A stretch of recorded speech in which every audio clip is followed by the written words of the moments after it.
pontos, não escutei o resto da turma, mas houve duas situações aqui, eu não tenho grandes problemas com isso. Vamos gravar as aulas, e aí isso acaba facilitando algumas situações. Obviamente, o fato de estar gravando as aulas não significa que não possa ver a aula, né? Ninguém vai ter baladinha na sexta-feira, infelizmente, as nossas cestas, elas ficaram aí fechadas dentro do domicílio, né? Nós vamos trabalhar... Triste realidade. É uma triste realidade, né, Vitor? Então, assim, nós vamos trabalhar nas sextas-feiras, na última hora, e para nós, efetivamente, ela não faz tanta diferença, né? Porque todos os bares, todas as casas noturnas, todos os restaurantes estão fechados aqui no estado de Minas Gerais e grande parte do Brasil. Então, a gente não teria essa oportunidade de estar saindo para encontrar com os nossos amigos, fazer um happy hour, aproveitar. Então, acaba que a gente vai estar estudando. Então, fiquei com vocês, eu vou trabalhar com vocês. Eu mencionei, o pessoal está entrando aí, depois eu volto a me apresentar de novo, né, pelo menos o meu nome. Vou estar trabalhando com vocês. Então, assim, eu gosto, quando eu vou começar com uma turma nova, eu penso que a relação dentro da sala de aula é como se fosse uma relação de namoro, uma relação afetiva. Eu gosto de criar ou oportunizar a abertura para diálogo. Eu não sou tão velho, eu tenho 36 anos, sou advogado, igual eu falei, sou advogado há 12 anos, lecionei durante 10 anos em uma outra instituição, estou aqui há um ano na Docton, e eu gosto muito de conversar com meus alunos sabem que eu sou extremamente aberto, né, para dialogar em relação às aulas, em relação, boa noite, Wesley, em relação a inúmeros temas, quando tem problema, a gente acaba discutindo, né. Eu vou passar, daqui a pouquinho eu vou passar meu telefone, passo meu contato de rede social, vou passar e-mail, entendeu? Que aí fica mais fácil para vocês me mandam também lá o e-mail de vocês, para a gente poder estar mantendo esse contato. A Marilane mencionou, o Victor deu um posicionamento também sobre ser favorável a gravar a aula, coloquei para gravar. Não sei o posicionamento da coordenação de ensino, mas eu me sinto confortável por estar gravando, e pode haver algumas situações de peculiaridade, do aluno não poder participar, problema de conexão, né, às vezes a internet ela dá uma oscilada, então, tanto aqui quanto aí com vocês. Então, gravando a aula, né, a gente não corre risco de ter um prejuízo maior, né, do que a gente, porventura, já está tendo por conta das aulas não serem presenciais, porque, querendo ou não, acaba que é diferente. Eu sei que é diferente para o professor, é diferente para o estudante, né, então, eu tenho essa sensibilidade, eu tenho essa ciência, né, que o momento também não é legal para vocês, nós tivemos que passar por um processo de readaptação, mas a gente vai superar. O principal foi não ficar parado e agora promover essa travessia, tá? Então, nós temos agora 56 pessoas, vamos falar aqui. Vocês todo mundo teve teoria do direito 1, né?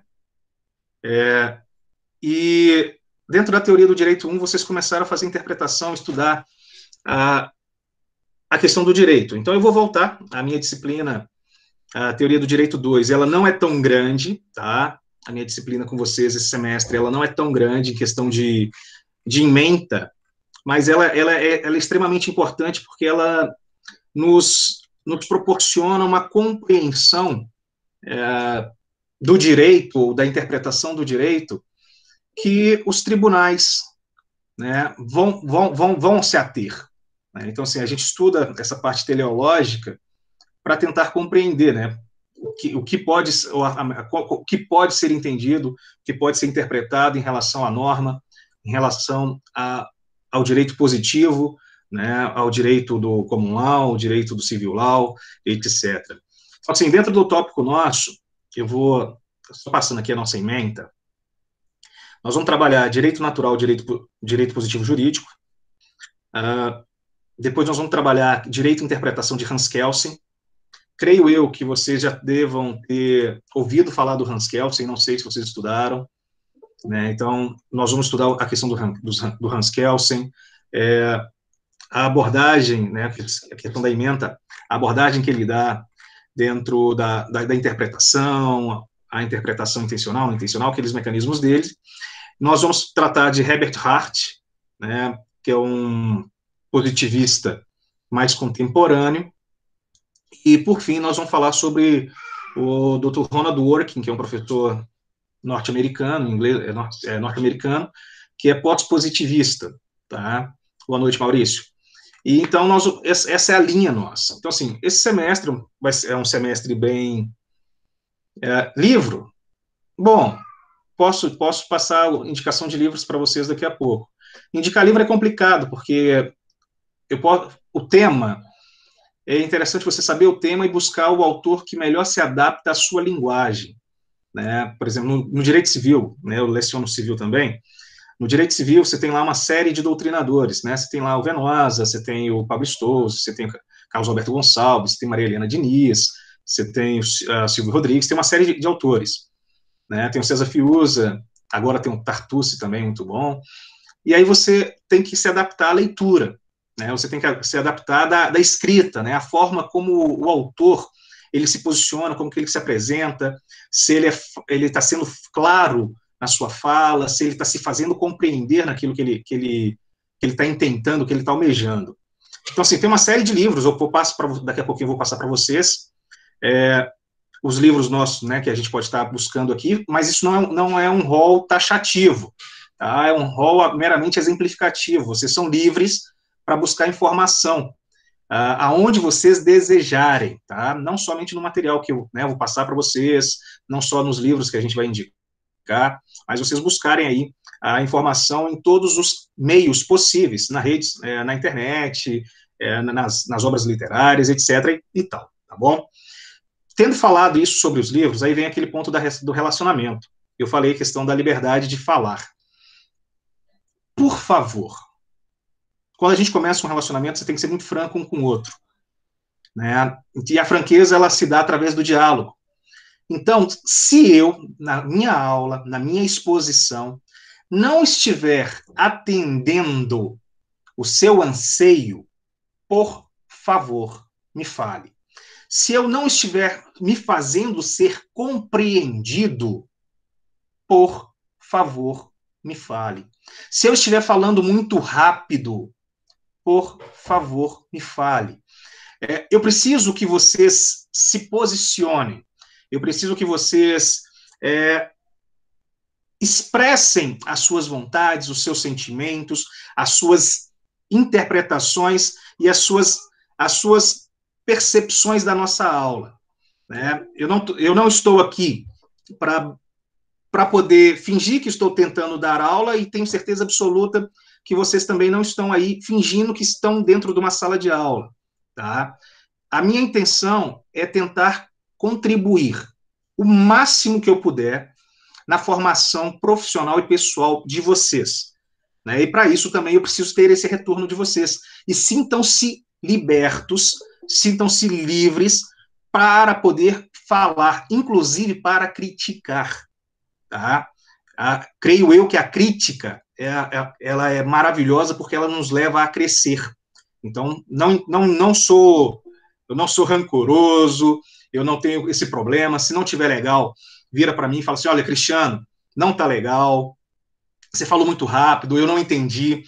Se durante a aula, se eu não estiver me fazendo ser compreendido, abra seu microfone, Cristiano, por favor, olha, não entendi, volta, não está compreendido, volta tudo. O que não pode acontecer? Não pode acontecer da gente caminhar, né, a gente progredir aí 1 unidade, 2 unidades, chegar, por exemplo, na nossa primeira prova, e lá no dia da primeira prova, ou após a primeira prova, vinha a turma virar para mim, olha, eu não compreendi, eu não consegui entender a matéria. Se você teve a oportunidade de falar e ficou em silêncio, eu vou presumir que você está compreendendo aquilo que eu estou falando, né? Ou que você está assimilando aquilo que eu estou dizendo. Então, se você não mencionar, se você não me interpelar, se você não se posicionar, eu não vou saber o que eu posso melhorar ou aquilo que não está dentro de um mínimo de aceitação. Então, eu preciso desse retorno de vocês e peço, por favor, tá? Por favor, me deem esse retorno. Pode ser durante a aula, daqui a pouco, né, eu vou passar meu telefone, vou passar minhas redes, vou passar meus meu e-mail. Se você não se sentir à vontade para poder falar na aula, manda lá um WhatsApp, o celular está do lado, se der para poder ver na hora, eu olho, né? Se chegar aqui, eu tento olhar. Então, assim, boa, Eliane, tem que falar mesmo. Porque, assim, a matéria ela é interessante, vocês vão perceber, a matéria ela é interessante. É uma matéria pesada, não é uma matéria leve, você já colocou aí uma matéria complexa, mas ela é interessante se a gente conseguir trabalhar. E esse semestre, não sei se os outros professores passaram para vocês, a instituição, né, a Docton, ela vai passar a introduzir casos PBL, né, que são casos práticos, né, para a gente poder estar se assimilando. Bom, dentro da minha disciplina, eu não tenho casos práticos, propriamente dito, para poder a gente poder tentar analisar. Mas nós temos decisões judiciais que nós podemos trazer, eu e vocês podem estar buscando também, para a gente poder tentar discutir. Por exemplo, nós tivemos recentemente, né, eu falo recentemente, algo em torno de um ano, 6 meses a um ano, a criação de um dispositivo normativo pelo Supremo Tribunal Federal, né, que foi a criminalização, a criação do crime de homofobia, né, a criminalização da discriminação em decorrência da orientação sexual. Né, o Congresso Nacional não criou uma lei, não criou o tipo legal, porém foi lá o nosso Supremo legislando, né, usurpando competência de um outro ente estatal, foi lá e criou o tipo, né, da homofobia. Não falo que é ruim, mas digo que houve uma extrapolação. E a gente pode estar pegando essas decisões, por exemplo, para poder estar analisando um pouco mais à frente, quando a gente for lá estudar a Kelsen, né, quando a gente vê a questão da moldura interpretativa, quando a gente for ver a questão da origem, né, da interpretação. Então, assim, estou me posicionando, o pessoal está chegando, nós somos 64 agora. Alguém pode me dar um feedback aí em relação às últimas aulas? Tem tido uma média de quantos estudantes, quantos participantes nas aulas? Só para mim ter uma noção. Bom, 80? Bom, mais ou menos uns 80, 90, 94 mais ou menos. 94 foi o máximo, né? Então tá show. Foi. Se a gente está em 64, partindo que hoje é a primeira semana, numa sexta-feira, 9 horas da noite, tá razoável, né? Se fosse aula presencial, quase todo mundo estaria no boteco, né? Mas audiência média para o horário nobre. Se fosse uma aula presencial, quase todo mundo estaria no boteco, até porque é aula de teoria, né? A gente sabe. Então, exatamente. Eu sei, eu fui estudante, eu sei como é que é. E eu ia, né? E pós-aulas eu ia com os estudantes, com os alunos, eu ia para o boteco com eles. Né? Então, passava lá, tomava sempre uma cervejinha com eles, alguma coisa assim, a gente batia um papo, conhecia e criava um mecanismo de relação de interpessoalidade. Tá? Então, vamos lá. Chegou um número maior, então, sempre, igual eu falei, Cristiano, meu nome é Cristiano Lacerda, advogado, professor, tá? Vou trabalhar com vocês teoria aí. Vou começar a mencionar, vou começar a apresentar a disciplina propriamente dita, e aí eu vou, se porventura algum colega tentar entrar aí, vou até aumentar o som aqui, para poder, vou colocar o microfone, que aí se alguém entrar, faz um barulhinho, e eu libero o portal para a pessoa.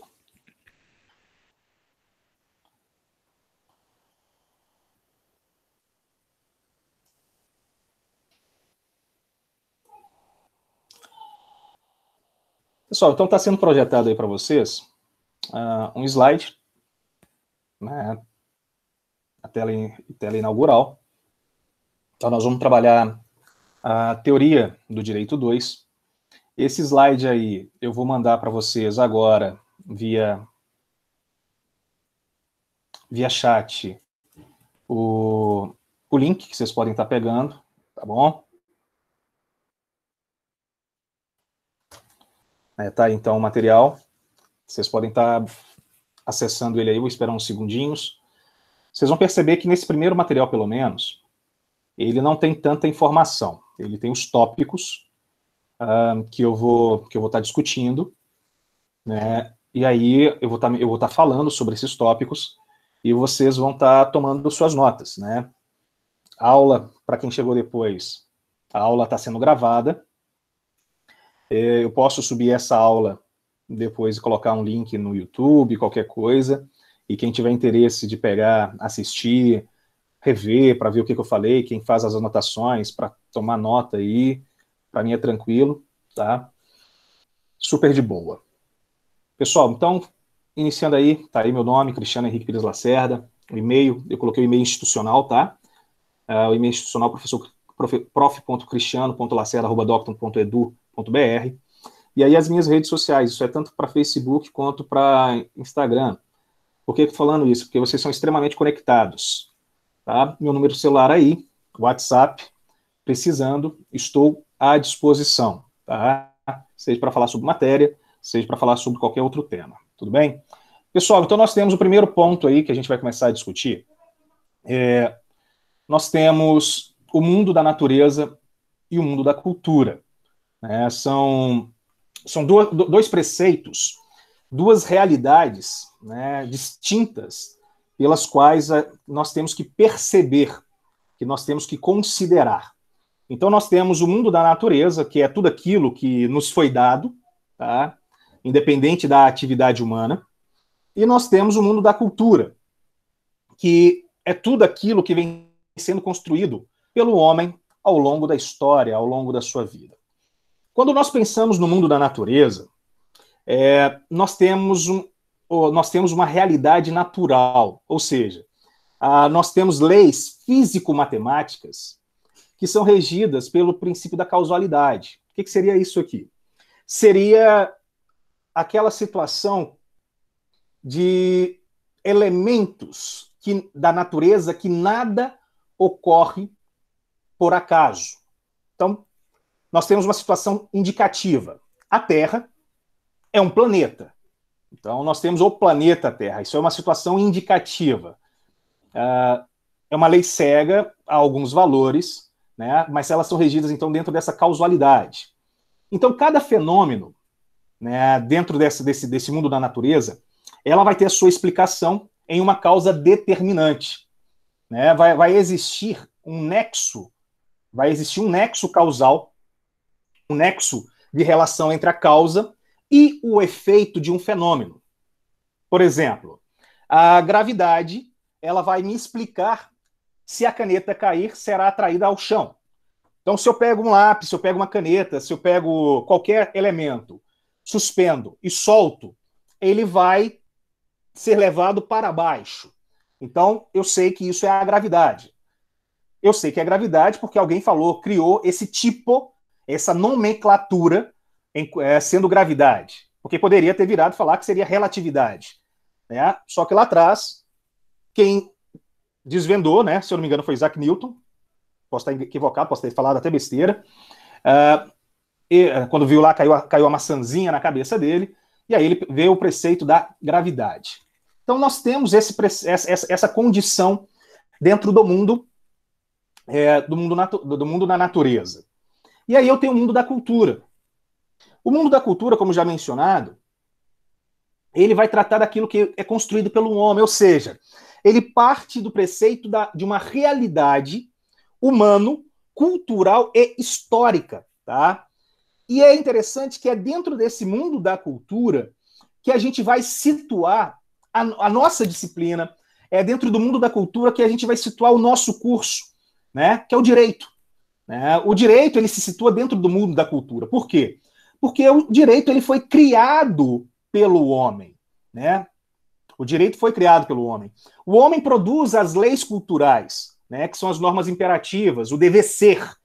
Né? Então nós temos uma série de situações. A nossa sociedade ela é mutante, né? Então nós estamos agora no ano de 2020. Quem poderia pensar no ano de 2019 que você seria obrigado a andar ou a visitar um estabelecimento comercial utilizando uma máscara facial? Ninguém pensaria isso. Apareceu esse advento, né, da Covid, do coronavírus, né, da pandemia, e nós vimos a criação de uma norma, né, de um direito, exigindo um dever ser, dever de conduta, de postura, um dever da sociedade em estar utilizando esse equipamento de proteção individual, que é a máscara. Então, assim, passou. E agora se tornou algo, digamos, até mesmo cultural. Virou fashion, algo novo. O brasileiro inovou. Os japoneses, os chineses, os russos, os asiáticos, quando eles gripam, quando eles adoecem, eles colocam a máscara branca. O brasileiro, ele, para inovar, ele colocou a máscara com rostos e tudo mais, virou um ícone cultural. Então você tem uma situação, algo criado pelo homem. Então o homem produz isso, e aí vem aquele aspecto, o dever ser. O homem deve ser honesto. Isso aí também é algo criado dentro da cultura, isso é algo criado dentro dos valores atinentes, em especial à moral, que estabelece a forma como se deve ser para viver em sociedade. Um outro paralelo que nós temos aqui, o pai e a mãe devem alimentar os filhos. Obviamente, isso também é uma imposição, é uma criação normativa humana. Os pais devem criar os filhos. O devedor deve pagar o seu credor. Isso são preceitos, isso são criações do indivíduo. Não se deve matar ninguém, ou seja, matar é crime. Você pega esse paralelo do homicídio, ele vem dentro do controle da criação humana, ela vem lá dos primórdios. E aí eu peço um adendo aqui, para fazer uma fala que não está relacionada à matéria. Eu vou me posicionar da seguinte forma, que às vezes as pessoas, quando eu falo, as pessoas ficam chocadas. Aqui dentro da sala de aula, mesmo sendo conectado, eu estou dentro de uma sala de aula, eu falo desprendido dos meus valores, eu falo desprendido dos meus ideais, eu me posiciono de uma forma crítica para levá-los ao preceito da criticidade. Às vezes eu vou falar alguma coisa que possa envolver religião, que possa envolver valores de vida. Não se sintam ofendidos. Eu não estou querendo mudar a sua forma de ver o mundo. Eu não estou querendo mudar a sua forma de pensar. Eu só estou querendo que você pense. E se porventura eu falar de uma forma que você se sentir agredida, ofendida, me fala, que eu vou tentar melhorar. Eu não sei se nessa parte aí eu vou conseguir, mas eu vou tentar melhorar para falar de uma forma não tão dura, tá? Então, por exemplo, o maior controle da sociedade, tá? O maior controle da sociedade se dá através do quê? Da cultura religiosa. Então, o matar, não se deve matar.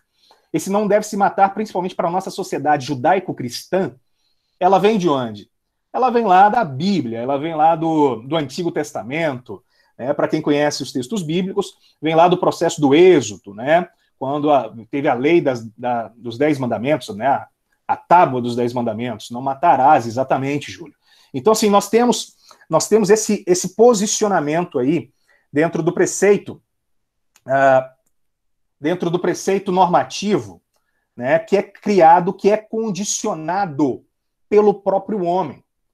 Um outro ponto que nós temos, o homem planeja e constrói o seu mundo de acordo com seus ideais. Isso também é algo muito forte para a gente pensar. Porque nós temos a sociedade que nós merecemos, nós temos a sociedade que nós desejamos, nós temos a sociedade que nós almejamos. Como assim? Vocês estão no segundo período, então vocês vão ter filosofia. Normalmente no segundo período eu leciono filosofia também, e aí vocês vão trabalhar dentro da disciplina de filosofia, vocês vão trabalhar, vocês tiveram hoje, maravilha, vocês vão trabalhar dentro da filosofia o direito grego. Então, assim, o direito grego, vocês vão ver lá que dentro da sociedade ateniense, em especial do filósofo Sócrates, ao Platão e o Aristóteles, nós temos a relevância da participação política, da participação na vida pública. Até que lá em Atenas surgiu o preceito da democracia participativa, a democracia direta, que é algo que nós não temos no nosso Estado brasileiro. O Brasil não é um Estado democrático. O Brasil é um Estado democrático de direito, que é algo diferente. Nós não temos uma democracia. Nós não temos uma democracia aqui. Nós temos um Estado democrático de direito. Democracia seria se as pessoas efetivamente participassem da vida política. diretamente manifestando, cobrando, exigindo, mas nossa sociedade nós preferimos atribuir a terceiros, por meio do sufrágio, por meio do voto, a escolha dos nossos representantes. E esses representantes que, em tese, deveriam promover a condução. O homem é o lobo do próprio homem, já, né? Filosofia contemporânea aí. Então, assim, esses homens que são eleitos, eles deveriam coordenar o crescimento e desenvolvimento da sociedade, segundo a maioria que os colocou naquela posição de líderes. Só que, infelizmente, a grande maioria desses homens olham para o próprio umbigo, se esquecem daqueles que outorgaram o poder de alistar, né, a procuração para poder representá-los, e legislam normalmente ou exercem condutas em prol única e exclusivamente dos seus objetivos pessoais ou de um grupo. E isso é interessante por quê? Porque nós vamos passar por um processo agora eleitoral de nível micro, né, que é a questão municipal, mas é de extrema importância até porque são nas cidades que promovem a grande afetação das nossas vidas. Então nós, enquanto homens, nós planejamos e construímos um mundo de acordo com os nossos ideais. E isso passa, obviamente, dentro da política, dentro da participação da política, dentro das eleições, etc. e tal. Outro preceito que nós temos aqui da cultura, né? Liberdade criadora. Né? O homem ele tem a liberdade de criar, o homem ele tem liberdade de se posicionar, ele tem a liberdade, né, de se apresentar. Nós tivemos uma grande transformação dentro da nossa sociedade nas últimas décadas. Né? Quem poderia pensar, por exemplo, que nós teríamos direitos assegurados, né, ainda que seja por uma resolução, para a oficialização de casamentos de pessoas de mesmo sexo.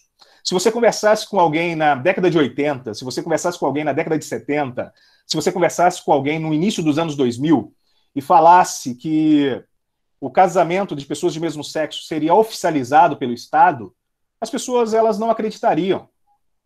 E nós tivemos em 2013, salvo engano, nós tivemos a resolução do CNJ, do Conselho Nacional de Justiça, determinando que os cartórios de registro civil de todo o território brasileiro não se negasse, ou determinando que promovesse a realização do casamento das pessoas de mesmo sexo, o casamento dos homoafetivos, né, por conta da homoafetividade. Maravilha! A nossa sociedade já está adaptada. Hoje é algo, para alguns pode ser, para outros não, tá? Como eu falei, não vou entrar nesse mérito, mas hoje é algo que as pessoas elas veem de forma indiferente. Alguns serão totalmente contrários, é direito, perfeito, se você é contrário, legal, mas você tem que ter a obrigação de respeitar a outra pessoa, e ao mesmo tempo, se você é favorável, legal, parabéns, mas você também tem que respeitar o direito da outra pessoa não concordar. Né? A gente tem que respeitar os limites. Né? O meu direito termina no momento que começa o direito do outro, né? Que é a máxima da vida da sociedade. Adaptação social do direito. Aí, Vitor levantando um tópico aí. Tá? Então, assim, como assim, Maurício? Ativismo judicial? Você fala do CNJ.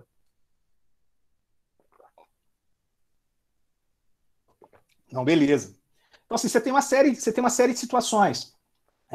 Respeitar é a máxima. Né?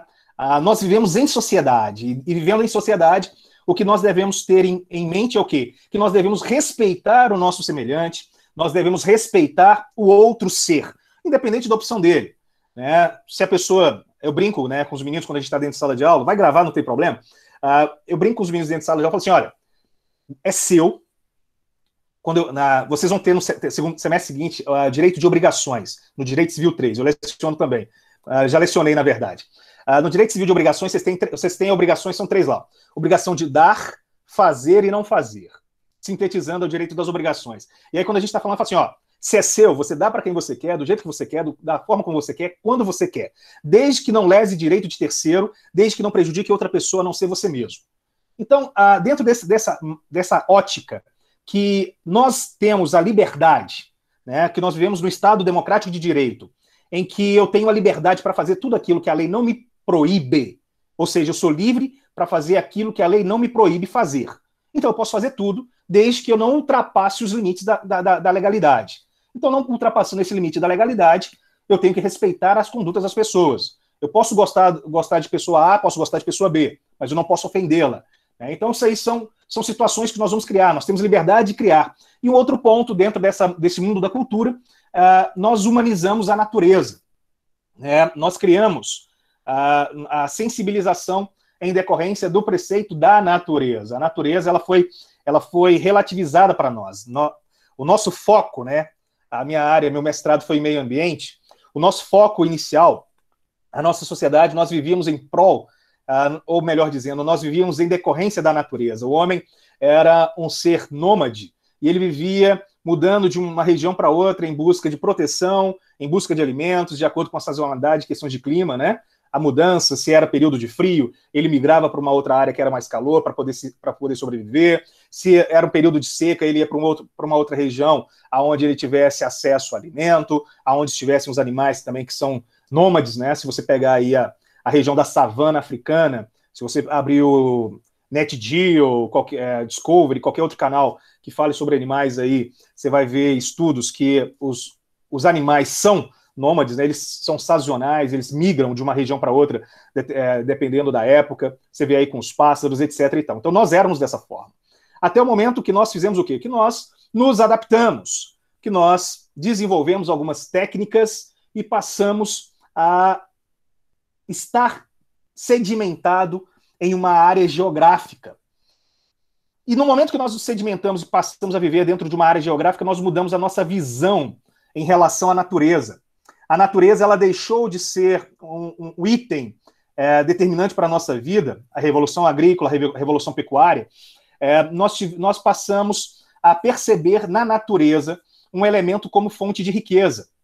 E essa exploração da natureza, buscando o enriquecimento ou a maximização de lucro, ela vai se tornar tão evidente, ou mais evidente, no período da Revolução Industrial, com a queima. Mas antes da Revolução Industrial, a gente veio para o Brasil, quando os portugueses vieram ao Brasil, não para descobrir, mas para explorar o Brasil, para estuprar o Brasil, nós tivemos aqui o nosso pau-brasil, nós tivemos o nosso ouro, nós tivemos os nossos diamantes, as nossas esmeraldas, as nossas joias, os nossos minerais preciosos retirados para que o Estado português ele se enriquecesse.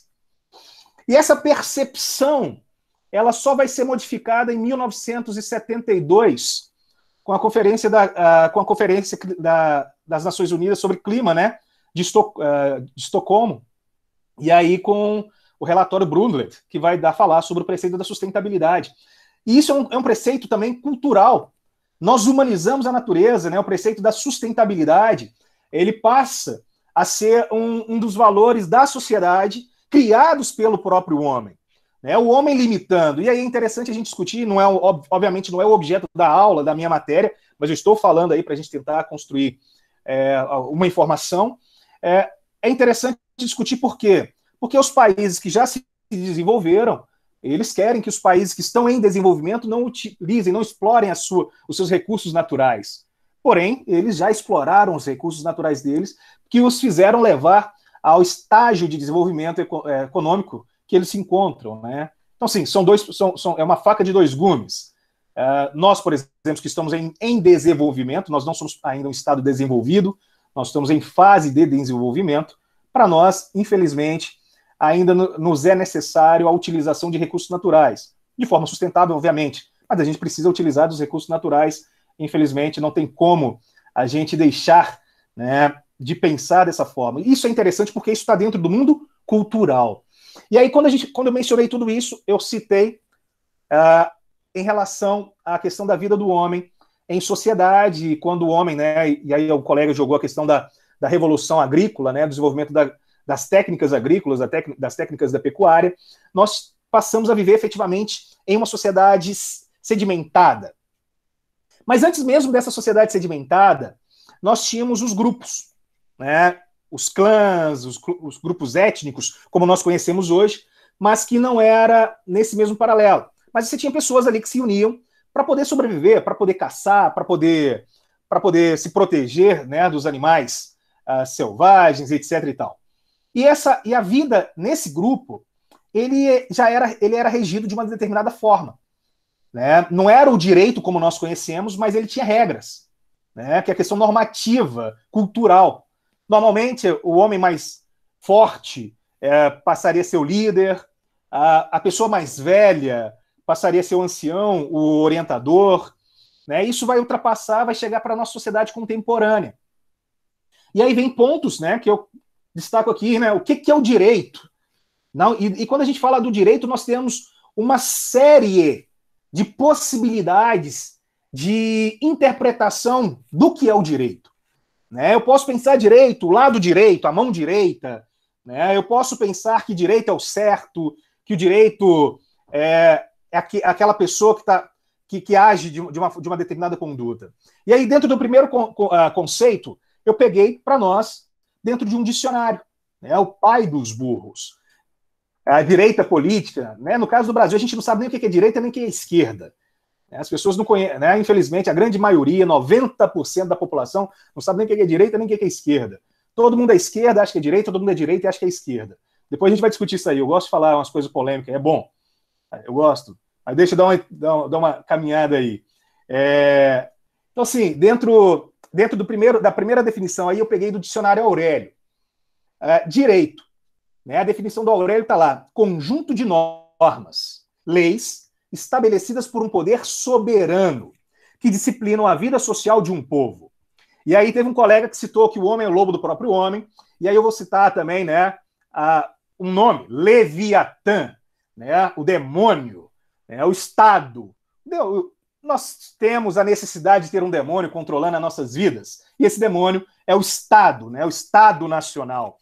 Nós perdemos todas as nossas liberdades, nós abdicamos, nós renunciamos todos os nossos direitos para que um ser imaterial, né, um ser imaterial socialmente constituído, venha dizer para nós o que deve ser feito e o que não deve ser feito. Então, nós delegamos a esse ser que nós criamos o poder para regular a nossa vida. E aí essa definição do Aurélio, ela vem a calhar por isso. Conjunto de normas, leis estabelecidas por um poder soberano. E esse poder soberano, ele pode entender Estado Nacional, ele poderia entender o rei, ele pode entender o pai, a mãe dentro de uma casa, né, que também é lei, que também é poder. Se o pai e a mãe de vocês aí, né, como eu era quando era solteiro, quando vivia com eles, se falasse que eu não poderia sair, eu poderia bater o pé, poderia espernear que eu não ia sair. Se ele mandasse chegar meia-noite, se eu não chegasse 2 horas da manhã, eu ia me dar mal, eu ia ser penalizado depois, ia sofrer alguma sanção. E é a mesma coisa, um poder soberano. Estava morando dentro da casa deles, a regra é deles, é algo muito próximo a isso. Então, assim, o que tem um ponto? Então, esse poder soberano é do Aurélio. Nós temos a figura que vocês já ouviram falar, né? Que nós vamos trabalhar na próxima unidade de uma forma um pouco mais intensa, mas o professor da teoria do direito 1 já citou para vocês, que é Hans Kelsen, né? Kelsen, que é um pensador brilhante, né? E ele foi autor da teoria pura do direito. Eu falo algumas gracinhas, alguns podem gostar e não gostar, mas assim, eu falo que o Kelsen era o nazista do direito, ele era o Hitler do direito, porque ele queria pureza, ele queria segregar, ele queria tirar todas as influências, assim como Adolf lá no período, né, do Estado Nacional Socialista, né, do Partido Nazista na Alemanha, ele queria extirpar e criar a raça ariana, a raça pura. E aí Kelsen, ele cria a teoria pura do direito, né? E aí, dentro da teoria pura do direito, ele, como positivista, ele considerava que o direito seria um conjunto de normas, né? Retirando tudo aquilo que influenciasse. Né? Ele era chamado de positivista porque ele acreditava que o direito era posto, positivado, transcrito em normas escritas. Então, a moral, então os costumes, as tradições, elas não poderiam, né, os valores sociais, eles não poderiam ser levados em consideração, porque isso o quê? Causaria prejuízo, mancharia, levaria a um processo de depreciação e destruição do direito. Então ele queria que fosse somente a norma. E é interessante esse ponto dele, querendo que fosse somente a norma, porque a norma, sendo ela posta, né, sendo ela positivada, ou seja, sendo ela escrita por alguém, O papel aceita tudo. Né? O papel aceita tudo, mesmo que aquilo ali não seja socialmente aceitável. Então, é onde que começa aí até as críticas, que quando a gente for estudar o Kelsen, a gente vai dar uma discutida, dos valores relativos à norma. E o segundo conceito que eu coloquei para vocês aqui, que é o conceito do professor Pontes de Miranda. Tenho quase que absoluta certeza que 99% de vocês não devem ter ouvido o nome do professor Pontes de Miranda. Tá? O professor Pontes de Miranda é antigo, eu não cheguei a estudar nele, mas eu ouvi falar sobre ele, né? Dei uma olhada para poder conhecer um pouco do material dele. Digo para vocês, é um professor antigo, falecido, né, do início do século XX, final do século XIX, início do século XX, né, lá dos idos dos anos de 1900, minha vovozinha ainda estava nascendo, e é um cara que tem extremo conhecimento. E eu falo para vocês, busquem esses autores. É interessante estudar os autores que estão vivos, os de vanguarda, sim. A gente tem que estudar porque o direito ele evolui com a sociedade, porém, ele vai evoluir através do entendimento, da interpretação, da assimilação da norma, etc. Porém, lá atrás está a base. Só para fazer um paralelo. Tudo que nós estudamos em direito civil, tudo, tem mais de 2000 anos. Tudo que nós estudamos em direito civil vem do ius civil, do direito romano.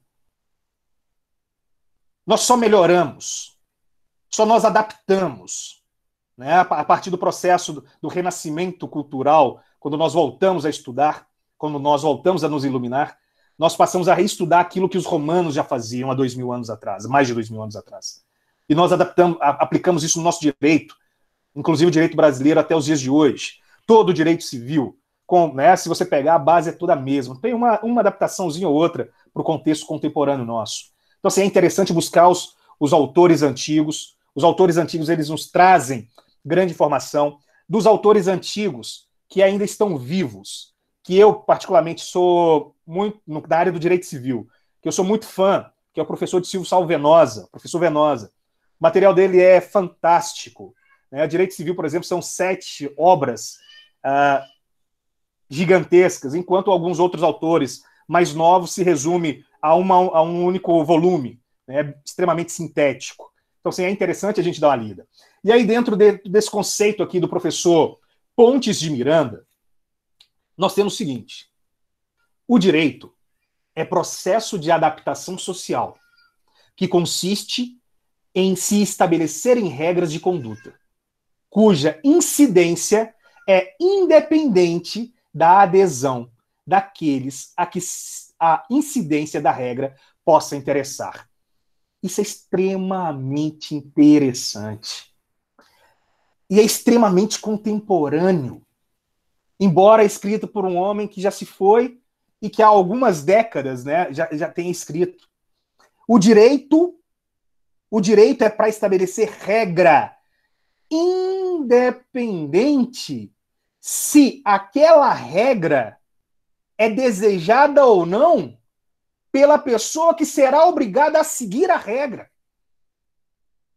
E aí nós trazemos lá, né, a gente busca na definição, juntando essas duas definições, a definição do Aurélio, imposta por um poder soberano. Ou seja, alguém que tem poder vai impor essa condição, essa exigência, que as outras pessoas elas serão o quê? Obrigadas a aceitarem, né? Então, o direito ele está o quê? Em função da vida social, né? Onde há homem, há sociedade. Onde há sociedade, há direito. Logo, onde há homem, há direito. O direito é um fruto cultural da vida social. Não existiria direito se não houvesse vida em sociedade. O homem é um ser social por natureza. O homem é um ser social por natureza. Se ele não se sociabilizasse, ou ele seria um deus, ou ele seria um bruto. O homem é um ser social por natureza. Tudo leva a preceito de sociabilidade, de socialização.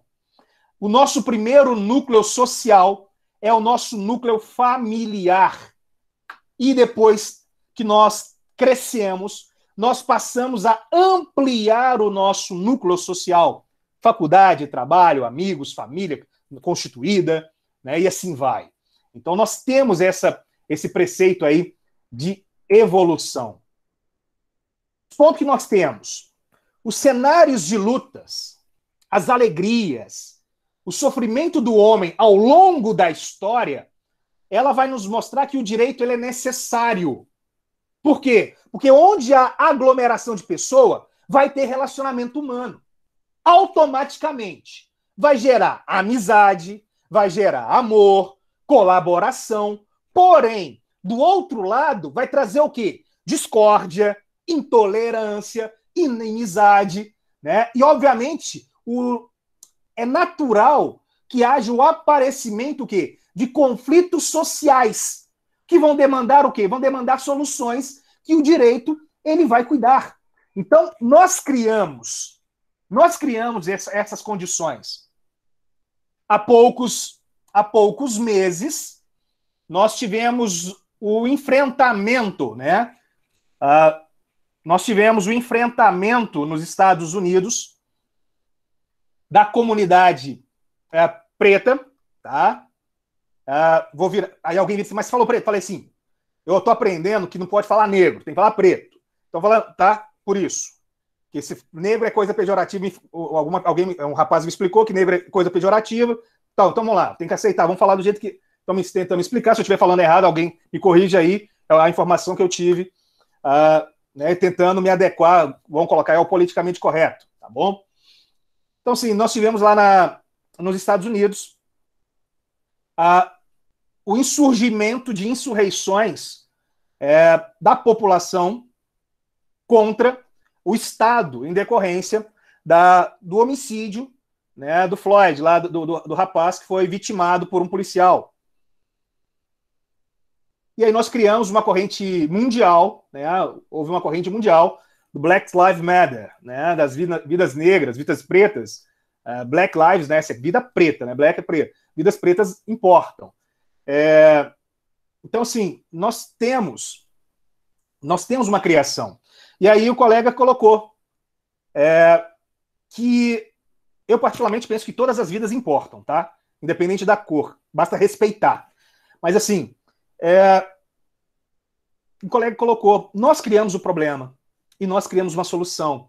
E às vezes, e aí eu sou obrigado a colocar isso, já que é para levar o processo de reflexão, às vezes nós criamos o problema porque a gente, né, quando falo nós, alguém, né, alguém cria um problema porque ele deseja que aquela solução ou aquela norma ela seja apresentada, ela seja construída, ela seja imposta para o resto da sociedade. Então nós temos esses valores, tá? Então o direito ele surge para poder solucionar uma demanda, tá? Dos conflitos sociais. E aí nós falamos All Lives Matter.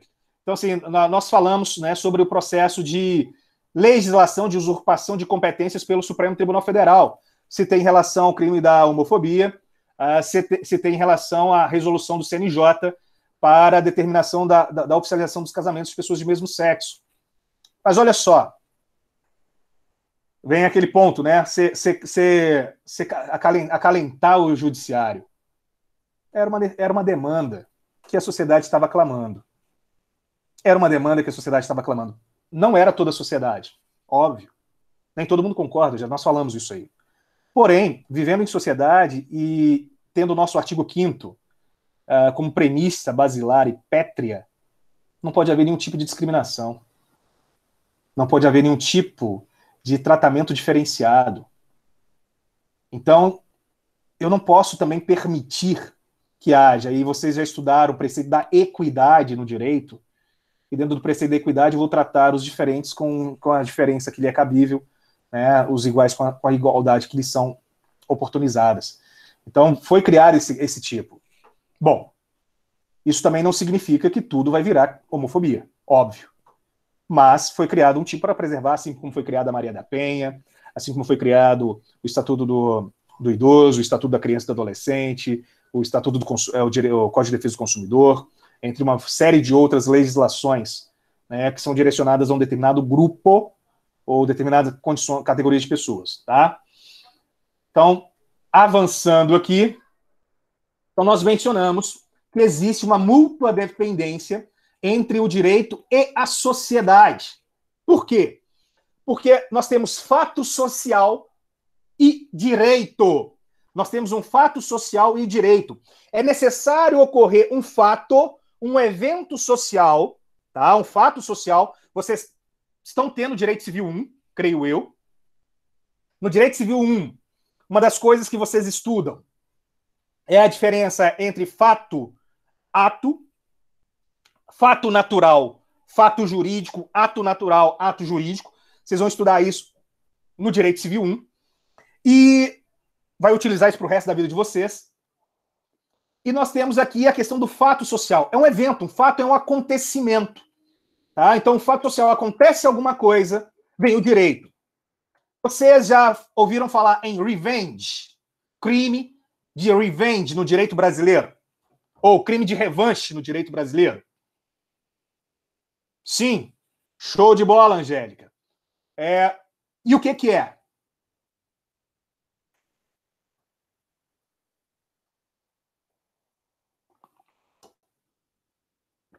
Angel? Não. Crime de revenge? Não é. Nesse ponto você se equivocou, Angel. O crime de revenge, ou de vingança, de revanche, ele é provocado quando há exposição de material de cunho pessoal, normalmente natureza erótica, após o fim de um relacionamento. Nós conhecemos como Lei Carolina Dickmann. Nós conhecemos como Lei Carolina Dickmann, crime de revenge. Revanche. Né? Então, sim, foi criminalizado o envio de material relativo à nudez. E essa nudez, ela pode ser erótica ou não, que dá origem ao crime. Então, nós temos um fato social. A pergunta é, antes da Carolina Dickmann, quantas mulheres não sofreram desse mal?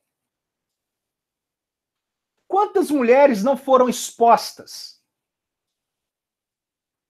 Vocês são de Juiz de Fora, eu estou na cidade de Patinga, vocês são de João Molevade.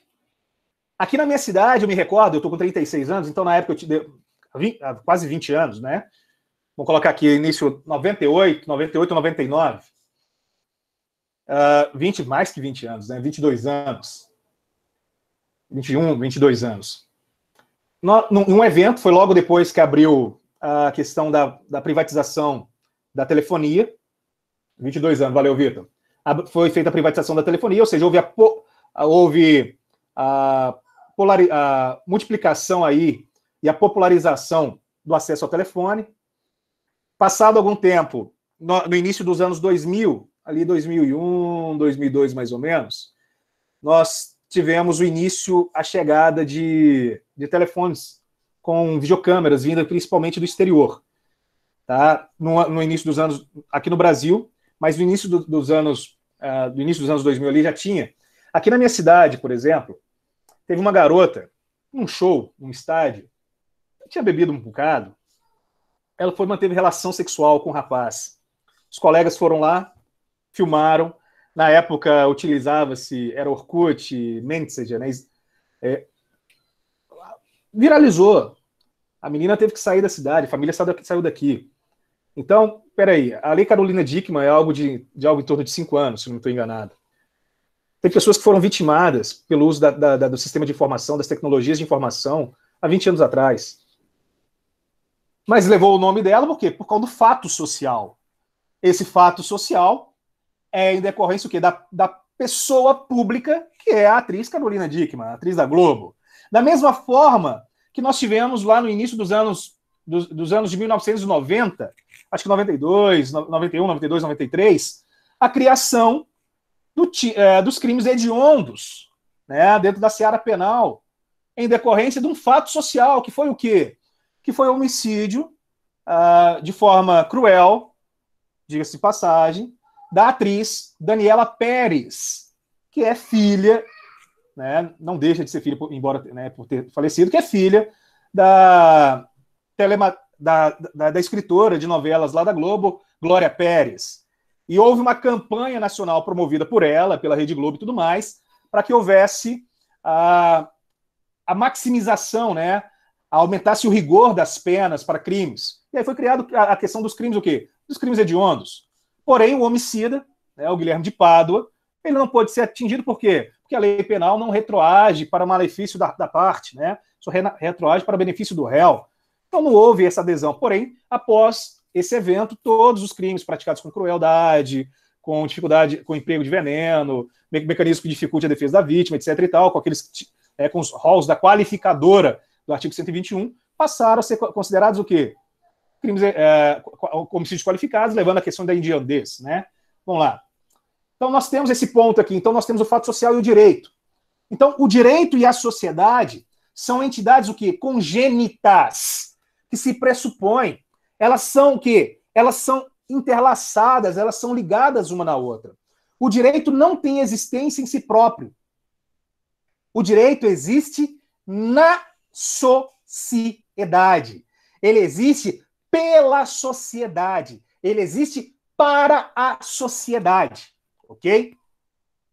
Então, esse é o primeiro ponto que a gente precisa estar ultrapassando. E aí vem aquela máxima, né? Para que o direito? Qual a finalidade do direito? O direito, ele está o quê? Ele está em função da vida social.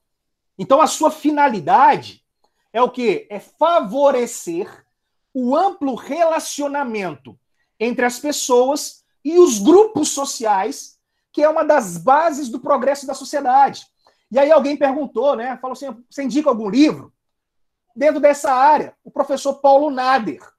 Né? O professor Paulo Nader tem uma obra extremamente interessante, né? Que a gente pode estar tentando utilizar para poder estudar. Então, se você tem uma série de autores aí que vão destacar, né?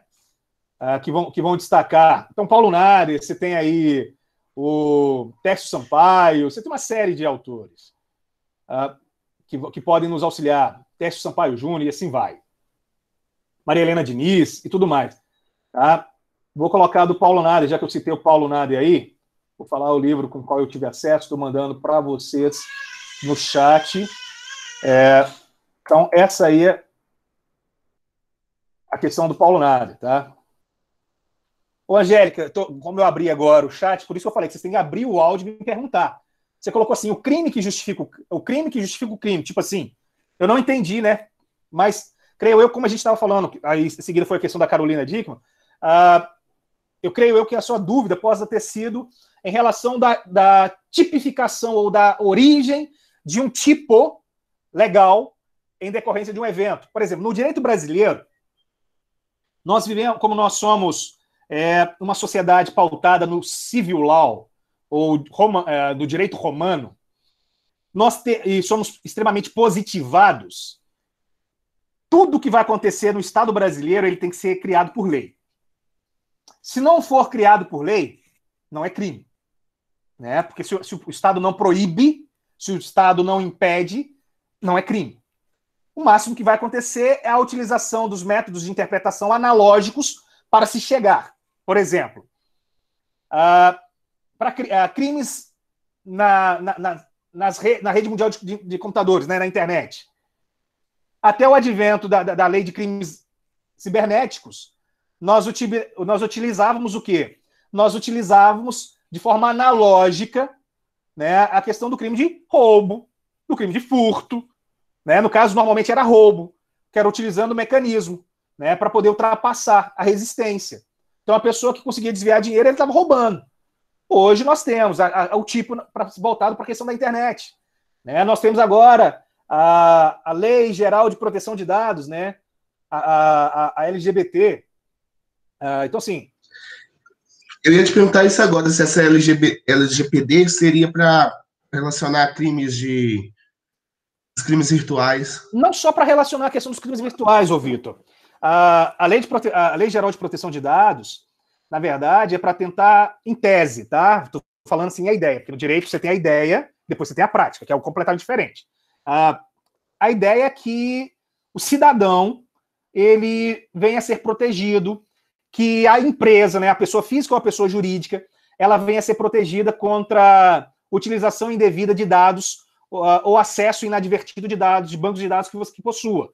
Né? Então, assim, por exemplo, todos vocês utilizam Facebook, todos vocês utilizam WhatsApp, todos vocês utilizam Instagram, todos vocês utilizam YouTube, etc e tal, Snapchat, Tinder, etc. Vai lá, todas as redes que vocês utilizam. Parler agora, Twitter. Então, assim, creio eu que a grande maioria de vocês já teve que, ao acessar o Facebook ou o Instagram, teve que aceitar os novos termos em relação à Lei Geral de Proteção de Dados. E aí eles estão te permitindo, olha, eu posso acessar os seus dados aqui para poder fazer publicidade, eu posso acessar seus dados para isso, isso é a Lei Geral de Proteção de Dados, está te limitando. Por quê? Porque antes não podia. Antes eles podiam fazer o que quisesse. Né? O Mark Zuckerberg, né, que é o dono lá do Facebook, né, eu falei o nome dele, mas é o Facebook está respondendo processos e está com condenações bilionárias nos Estados Unidos e na Europa. Por quê? Por acesso indevido. Né? Vou falar uma curiosidade para vocês. Olha que legal. Pesquise um dia no seu celular sobre algum assunto. Coloque no seu celular, vamos supor, estou procurando comprar uma panela, comprar um carro, comprar uma câmera digital, um computador. Joga lá, e aí quando você entrar no seu Instagram, já vai vir publicidade direcionada para você sobre aquele assunto. Né? Filtros relacionados ao assunto. Exatamente. Algoritmo. Boa, Marco Túlio. Então, assim, a Lei Geral de Proteção de Dados, em síntese, obviamente não é um assunto nosso, mas é direcionado, ela fala disso aqui. Então, foi criada essa lei, o quê? É um fato depois do direito, um fato social para depois do direito. Né? Hoje, nós vivemos numa sociedade, o quê? Uma sociedade conectada. Eu estou dando aula para vocês, vocês estão fazendo uma graduação presencial conectada, por conta do estado de pandemia. A Magazine Luiza, Mercado Livre, exatamente. Então, assim, vocês... Essa lei hoje... Pois não? Essa lei não chegou a entrar em vigor ainda não, né? Vai começar. Já tá, daqui a pouquinho ela já está valendo. Eu vi que ela ia entrar hoje, se eu não me engano. Aí eu tenho que pegar... Só que aí provocou. Aí é complicado. Vou te explicar. O Brasil é complicado. Nós temos período eleitoral, entendeu? Ter acesso a esses dados aí é extremamente importante para quem está numa posição política, entendeu? Quem detém mandato. É interessante ter esses dados. É útil, sabe? É útil, é extremamente útil. Então, assim, eu cito, vocês estão vendo assim, eu falo, a nossa matéria é uma matéria mais teleológica, mas eu vou tentar trazer situações mais prominentes do nosso dia a dia, para a gente ver. Obviamente, como eu não me aprofundei na questão da Lei de Proteção de Dados, estou estudando ela, eu posso falar um pouquinho, sucintamente, não posso falar com propriedade, mas se tiver alguma dúvida, depois me manda lá, eu tento responder. Tá? E durante a aula também, mesma coisa. Assim como o Vitor, peço aos demais colegas, abra o microfone, fale. Tá? Eu escutei a voz do Vitor, quero escutar a voz de vocês, e espero que logo, logo eu veja o rosto de vocês, porque passar o semestre sem saber pelo menos como é que é o rosto presencial de vocês é complicado. Né? Imagina se eu desligar a minha câmera aqui e ficar falando só para vocês, não vai ser legal. Né? Então, pensa no tio Cris aqui, entendeu? Pensa em mim. E aí a gente, para poder vê-los, para poder conhecê-los, tá? Vocês vão abrindo as câmeras aos poucos, mas espero que todo mundo abra a câmera durante as minhas aulas. Voltando aí à questão do tema, em relação a alguém pediu para mandar a aula, vou disponibilizar, tá bom? Em relação à aula, então nós temos o seguinte: o direito ele propõe, né? Tá aí a definição do João Batista Nunes. O direito propõe-se a promover o quê? Os alicerces da convivência pacífica e promissora. Essa é a finalidade do conjunto de normas jurídicas impostas pela sociedade a si mesma, através do Estado. E aí volta daquilo que eu tinha falado. Né? Nós criamos um ser que inexistia, nós criamos um ser que é o Estado, e atribuímos a esse Estado o Leviatã, esse demônio, né? O Thomas Hobbes, se eu não me engano, que é o autor do Leviatã. Então, assim, nós criamos esse Estado para manter a ordem e coordenar os interesses individuais e coletivos. Obviamente, isso não vai atender o quê? A pluralidade, mas vai atender, em regra, ou pelo menos deveria atender, em regra, a uma maioria. Né? Nós vivemos numa sociedade, e a sociedade ela é pautada no quê? No respeito. Né? E a finalidade básica, então, do direito é o quê? A coexistência pacífica. E aí, dentro desse preceito da coexistência pacífica, nós temos, dentro do modelo político, por exemplo, um sistema rotativo, através das eleições. Há 2 anos, você tinha um governo Temer, há 4 anos, você tinha um governo Dilma, há 10 anos, você tinha um governo Lula, há 20 anos, você tinha um governo Fernando Henrique, e assim ia. Né? Você tinha essas condições, e houve o rodízio. E agora nós estamos no governo Bolsonaro. Algumas pessoas podem gostar, outras pessoas podem não gostar, mas o respeito ao momento da sociedade faz parte do direito. E é extremamente interessante, por quê? Porque esse direito ele vem buscar o quê? Uma coexistência pacífica. E é interessante ter mudança de pensamentos dentro das administrações públicas, dentro das governanças, né, das condições de governança, para que a sociedade ela possa dar uma reequilibrada, para que ela possa tirar a poeira. A Biros colocou aqui, deixa eu ver aqui, o que ela colocou? A lei de proteção de dados ela pode ser utilizada de forma voluntária, com finalidade de justificar algo ou usar de prova. A pessoa cede o celular, eles pegam o celular para averiguar sobre determinada pesquisa suspeita. Bom, nós teríamos algo aí, só fazendo paralelo, tá? A lei de leniência. A lei de leniência que você está me citando, que a gente conhece como lei de delação premiada. A lei de leniência fala, você colaborar. Você pega lá seu celular e colaborar. Então, assim, antes mesmo da lei de proteção de dados, a gente tinha a lei da leniência. Você entendeu? A questão aí, a Lava Jato, principalmente, né? Antes nós tivemos a situação do Correio, que é o Petrolão, da Petrobras, dos Correios, o Mensalão, e aí agora na Lava Jato, o Petrolão. No primeiro, lá nos Correios, no Mensalão, não tinha isso. Aí depois criou-se a lei de leniência e nós passamos a ter delações premiadas. Então muita gente foi presa aí por quê? Por auxílio, entregar celular, entregar computador. Nesse caso aí, colaboração, tá? Colaboração espontânea, para ter algum tipo de benesse. Na lei de proteção de dados, na verdade, é para proteger o indivíduo. A ideia é essa mesmo, proteger seus dados. Todo mundo aqui deve ter uma nuvem. Todo mundo aqui. Se você usa Hotmail, você tem o OneDrive. Se você usa o Google... se você usa o Hotmail, OneDrive. Se você usa o Google, você tem o Drive. Você deve ter o Dropbox. Você deve ter uma... Cara, eu tenho uma nuvem para me guardar todo o meu material. Imagina se isso não for protegido. Vocês gostam, todo mundo aí gosta de série. Eu vou depois, eu vou mandar, se vocês tiverem grupo, sei lá, cria um grupo, me coloca no grupo. Eu gosto de interagir. Eu vou mandar para vocês, tem um episódio de um seriado chamado Black Mirror, da Netflix. O seriado Black Mirror, ele é extremamente interessante, e se vocês quiserem entender um pouco mais sobre a lei de proteção de dados, ou a sua relevância, a sua importância, dá uma assistida no Black Mirror. Obviamente, aquilo ali é um ponto de ficção, mas ele representa muito a nossa sociedade e um processo de como ela está se evoluindo. E tem um filme mais antigo, com o Tom Cruise, chama Minority Report, ou Minority Report. Ele também é extremamente legal, porque ele mostra essa situação, sabe? Eu gosto, vejo, falo assim, 00:06 para mim é ver série, é para mim ver TV, é para mim poder descansar, para mim poder limpar minha mente. Então eu durmo normalmente 3, 4 horas da manhã, até às 7, 8 horas no máximo. Então, normalmente nesse horário eu estou estudando, ou eu tô vendo série, né? Vendo uns animes, vendo uns negócios aí, que eu também gosto. Gosto de ver, né? Gosto um pouquinho da cultura cult, como vocês gostam de falar, né? Vamos lá. Professor, Fala comigo. na série Black Mirror tem até um episódio lá que o pessoal tava falando nessa semana mesmo sobre tampar a câmera do notebook lá. Sim. Tem aquele episódio do menino que ele tava se masturbando vendo uma pornografia infantil lá, o cara fez o maior. Aquilo lá mostra muito que a gente não tem privacidade nenhuma, principalmente na frente das câmeras do nosso computador, do nosso.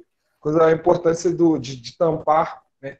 Que a menina falou aqui, o pessoal estava zoando ela ainda, só que é muito importante você tampar, porque por causa disso mesmo, no Black Mirror ele mostra isso. O menino faz várias coisas que o cara fica mandando, porque ele fica pressionando o tempo todo, porque vai divulgar, aí o menino vai fazendo, assalta um banco, faz não sei o quê, mata uma pessoa, aí no final ele ainda divulga ainda o vídeo do menino. Aí, pô, é muito importante, é muito maneiro o Black Mirror. Sim. Tem uma série, vou fazer um paralelo. Tem uma série que eu tô acabando de assistir a última temporada agora, 13 Reasons, né? 13 Razões. A mesma coisa, na última temporada agora, né? Extorquindo um rapazinho lá, porque por conta das histórias que tem nos outros episódios da série. Então, assim, é exatamente. Quando falou do Black Mirror, vou voltar para minha aula, tá? Me desculpem. Quando falo do Black Mirror, eu gosto de pedir para as pessoas assistirem o episódio 1 da primeira temporada. Ok?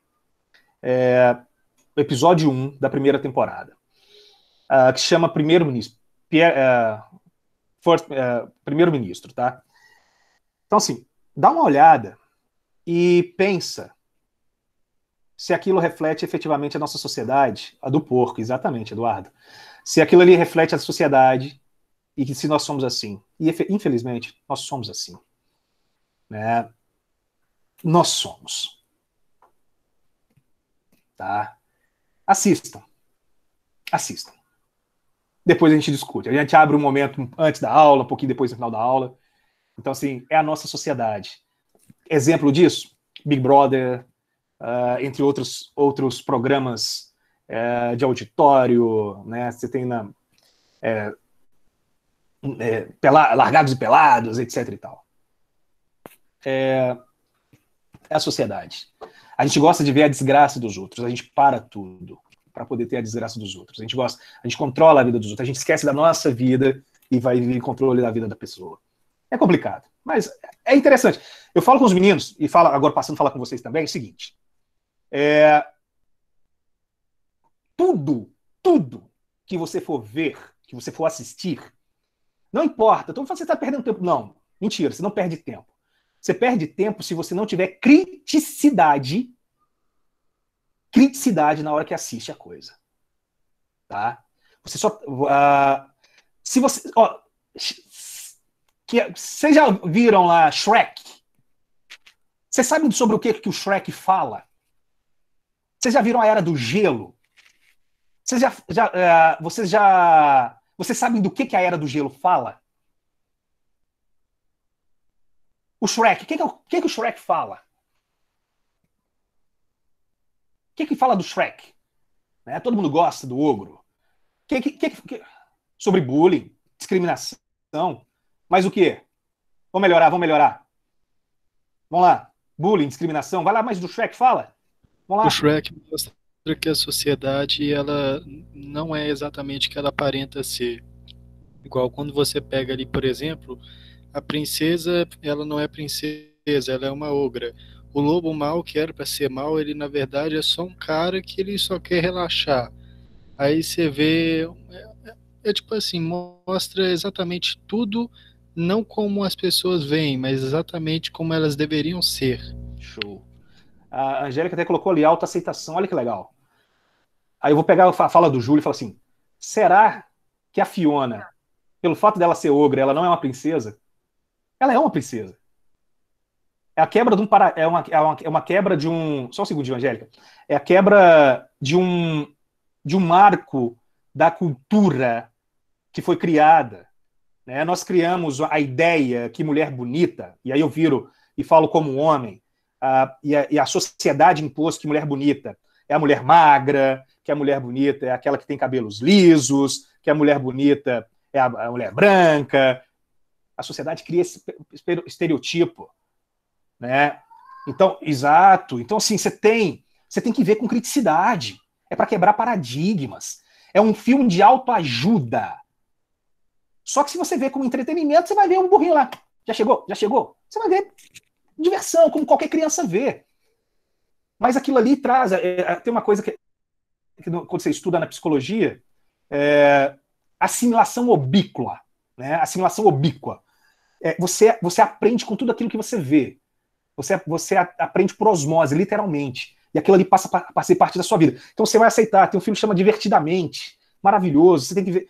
Vai lá, Angélica. Abre o microfone. Aquela hora eu te cortei. Por favor, volte aí. Não, é tipo isso mesmo que você tá falando. Só que você falou mais, assim, bonito, né? Mas não. É a autoaceitação mesmo, né? Sim. Tipo, a gente é moldado pela sociedade, mesmo que indiretamente, porque muitas vezes a gente nem percebe. Mas a gente é o que a sociedade molda, em certo ponto. Igual, sim, até um certo ponto, a Fiona lá, ela foi moldada pelos pais e era infeliz para tornar eles felizes e tal. E no final de tudo, ela é a princesa na sua essência em si. E sim, não na essência criada pela sociedade, pelo que foi moldada. E aí depois, é tudo isso que a gente vive. E sem perceber, tem coisas que a gente acha que é da gente e não é. É porque você foi criado num meio e você reflete aquilo ali que você está batendo de frente, como um espelho mesmo, né? E perfeito, aí, aonde que você para? Lá mais para trás, você tinha falado lá sobre, igual eu falei, o homem é o lobo do próprio homem. E, na verdade, sim, porque a lei é criada para ela garantir direitos, sim, e ajudar a sociedade a relacionar entre si. Mas sim, a gente usa isso, essas coisas que poderiam ser levadas para o lado bom, para agir de má fé e tal. E, às vezes, é moldado pela sociedade, né? Às vezes é por causa de um reflexo que é aquilo que a gente está vivendo e não é nem a essência que a gente deixa de se encontrar. É meio complicado, mas é isso mesmo. Deu para entender. Não, mas esse ponto, falo assim, é uma disciplina... é uma disciplina legal, por isso que eu falei, é uma disciplina pesada. Eu vou tentar, em alguns momentos, fazer com que ela fique um pouco mais leve, né? Nem sempre vou conseguir isso, nem sempre vou ter êxito, talvez eu nem esteja tendo, mas vou tentar trazer coisas para a gente tentar perceber, tá? Para a gente tentar compreender. E é igual vocês mencionaram, o que acontece? Se a gente pega... Não, você falou bem, eu compreendi o que você falou, tá? Na verdade, o principal que eu vejo, Cristiano, eu vejo ali no Shrek, é o seguinte, é a quebra do estereotipo de beleza. Você entendeu? É a quebra do estereotipo de beleza. Por que a Fiona, porque ela é verde, gorda, ela deixou de ser bonita? Né? Então, assim, você tem que aceitar. Então é legal porque, assim, que a gente verifica, né, dentro desse preceito aqui, que o direito, ele visa o quê? Coexistência pacífica. Então, o direito é o quê? É um instrumento de pacificação social que visa favorecer o amplo relacionamento entre as pessoas e os grupos sociais. Tá? Para quê? Para manter uma ordem e coordenar interesses individuais e os interesses coletivos. Né? A partir do momento que nós vivemos na sociedade, a partir do momento que nós vivemos com outro, e essa sociedade ela pode ser uma sociedade de dois, tá? Vocês vão ver no direito empresarial que a sociedade empresária é formada por duas ou mais pessoas, então a sociedade é formada por duas pessoas, né? Só no Brasil existe uma sociedade chamada unipessoal, que é quando você é sozinho, mas você vai verificar o quê? Que vivendo ali você vai ter que criar regramentos. Né? Então, sim, nós precisamos compreender. E a dinâmica do direito, dessa mutação normativa, ela nos é apresentada, né, dentro desses elementos por essa razão, para buscar o quê? Para buscar fazer com que a nossa vida em sociedade ela seja mais equilibrada. E aí eu trago o direito. Eu tenho várias acepções para essa palavra direito, né? eu tenho lá o direito como justo. O direito como justo, né, que vai designar o que é certo, o que é errado. Eu tenho a ciência do direito, também chamada como dogmática jurídica. Essa dogmática jurídica, ela vai estudar o direito positivo de um determinado país, o quê? Que é a lei daquele país, né? Vai interpretar, vai sistematizar as normas jurídicas. Todo mundo aí sabe o que é sistematizar a norma jurídica, né? É o processo de codificação, o processo de alinhamento, o processo de entrelaçar as normas, criar um sistema de funcionamento. Então, nós temos uma receita de um bolo e nós temos um ingrediente de um bolo. Nós temos o direito material, que são os ingredientes, nós temos o direito processual, que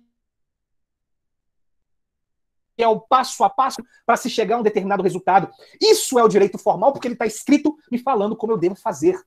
No direito civil, no ius civile, ou no direito no direito do civil law, que a sociedade brasileira está inserida, né? A sociedade latina a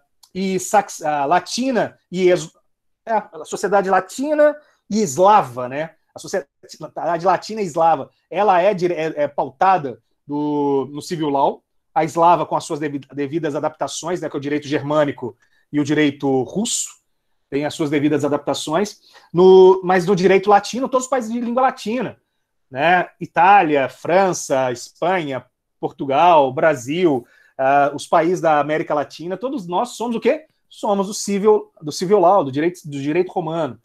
E isso é extremamente interessante para nós. É uma ciência, a gente estuda, a gente interpreta. E, por fim, nós temos o direito positivo, né? Nós temos o direito positivo e nós temos o direito natural. E aí, dentro do direito positivo e do direito natural, eu vou tentar definir, conceituar cada um dos itens, tá? Enquanto o direito natural, ou também chamado jusnaturalismo, jus vem de direito, tá? Jusnaturalismo, do direito natural.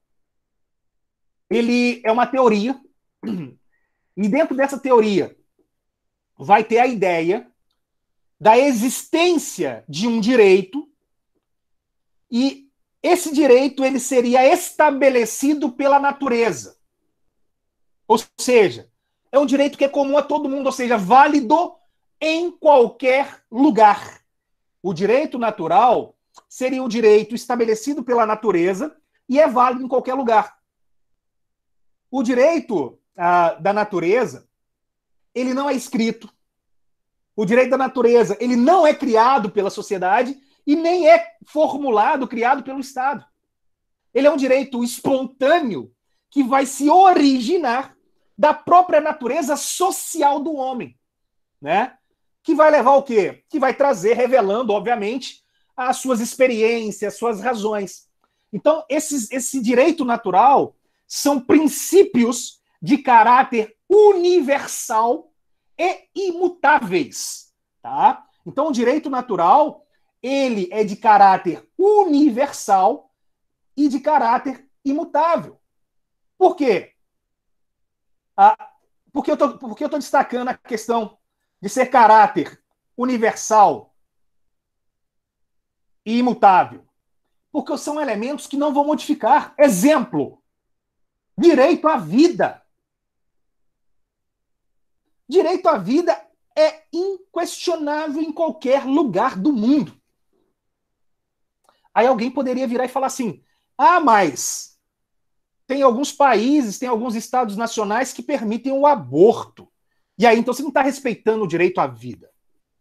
Meus nobres, vocês vão estudar no direito civil que o direito, a expectativa de direito, no direito brasileiro, surge com a concepção.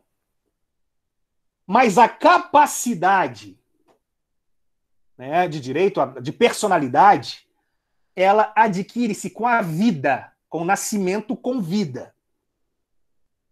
Sendo assim, pensando dessa forma, para nós, vida é só depois que nasce vivo. Então, o direito à vida é depois que você está vivo, que você nasceu, né? Pós-nascimento. Nós temos a nossa sociedade, que é uma sociedade judaico-cristã, né? Nós temos a ideia, por conta dos ensinamentos bíblicos, dos ensinamentos religiosos, de que a vida ela é decorrente de um poder divino. E que, em decorrência desse poder divino, o homem ele não pode tolir a vida, ceifar a vida. Por isso que dentro da nossa sociedade, aí eu falo a sociedade brasileira em especial, tá? Nós temos a resistência à descriminalização do crime do aborto. Eu não estou dizendo ser favorável ou ser contrário. Mas eu não estou. Nós falamos nem em descriminalização, a gente fala em legalização, liberação.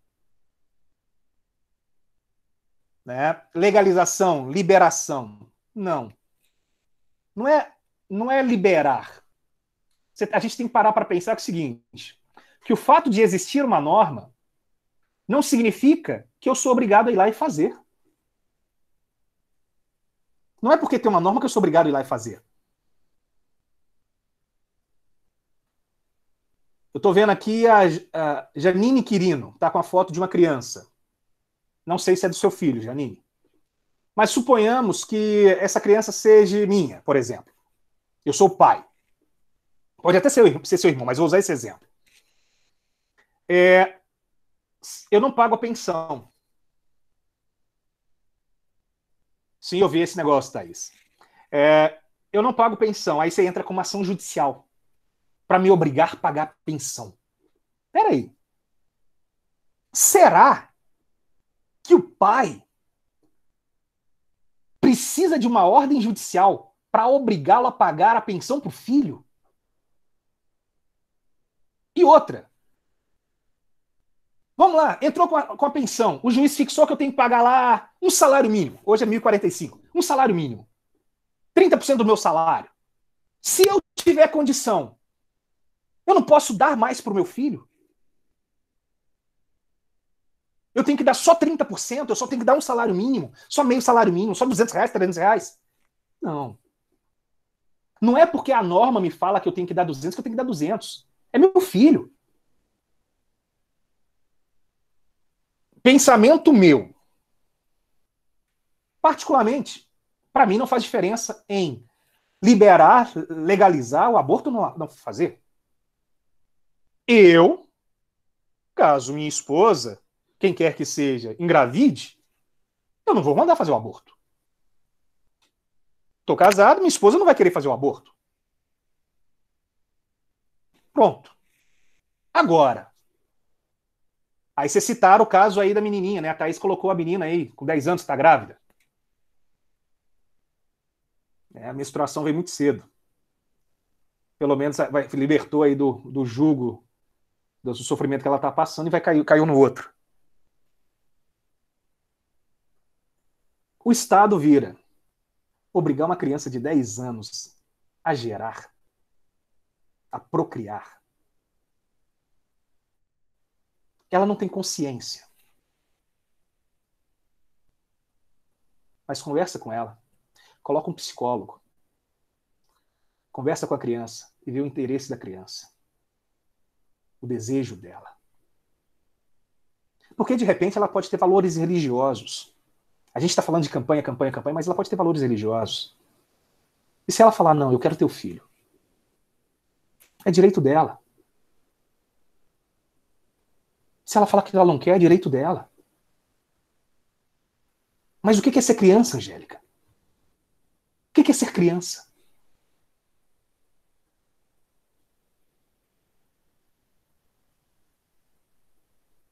Vai lá, Wesley. Pois não. Ligar o áudio é melhor, viu? Nesse caso, ela é menor de idade. Sim. Ela mesmo decide se vai ter o filho ou não, no caso? Não estou dizendo isso. Não, ok? só estou perguntando por... surgiu a dúvida.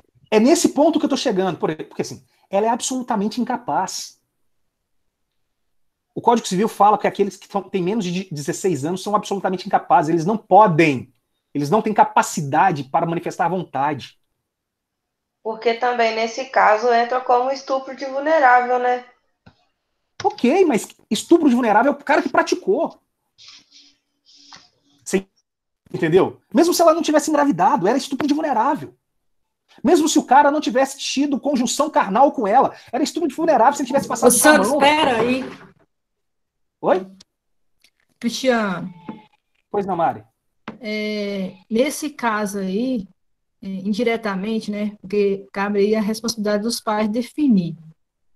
Mas os pais, às vezes, iam para o lado da conduta moral, né? De não expor a filha. Só que existe uma conduta física, que é de saúde, né?